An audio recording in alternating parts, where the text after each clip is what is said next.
IELTS speaking টেস্টে একজন examiner আপনাকে 4টি ক্রাইটেরিয়ার মাধ্যমে মার্কিং করবে।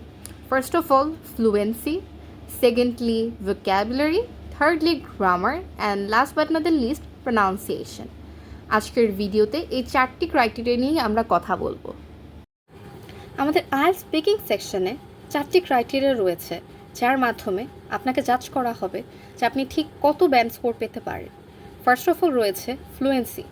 ফ্লুয়েন্সি ডাজেন্ট মিন যে আপনি ঠিক কতটা স্পিডে কথা বলতে পারছেন বা আপনি ঠিক কত ঝড়ের বেগে কথা বলছেন। আমাদের বাঙালিদের মাঝখানে একটা টার্ম রয়েছে যে হয়তোবা এক্সামিনারের সামনে যে তুফানের মতো না থেমে যদি আমি ইংলিশ ননস্টপ বলে যাই তাহলে হয়তোবা আমি বেশি স্কোর পাবো, বাট এটা খুবই একটা বড় মিসকনসেপশন।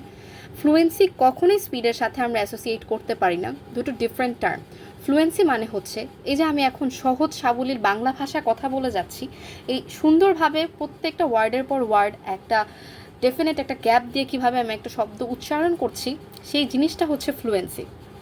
সেকেন্ড অফ অল যদি আসি, ভোক্যাবুলারি।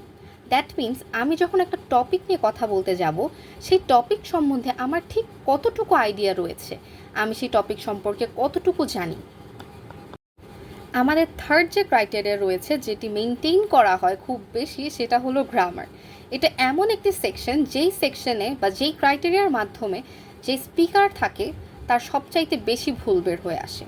এখন স্পিকিংয়ে কথা বলার টাইমে একটা ব্যাপার মনে রাখতে হবে, আমাকে সিম্পল, কমপ্লেক্স, কম্পাউন্ড তিনোটা সেন্টেন্সের স্ট্রাকচার মেনটেন করতে হচ্ছে। আমাকে মনে রাখতে হবে যে আমি বেশি বেশি যেন কমপ্লেক্স বা কম্পাউন্ড টাইপের সেন্টেন্স বলতে পারি। Last but not the least যে ক্রাইটেরিয়া রয়েছে সেটি হচ্ছে প্রনাউন্সিয়েশন।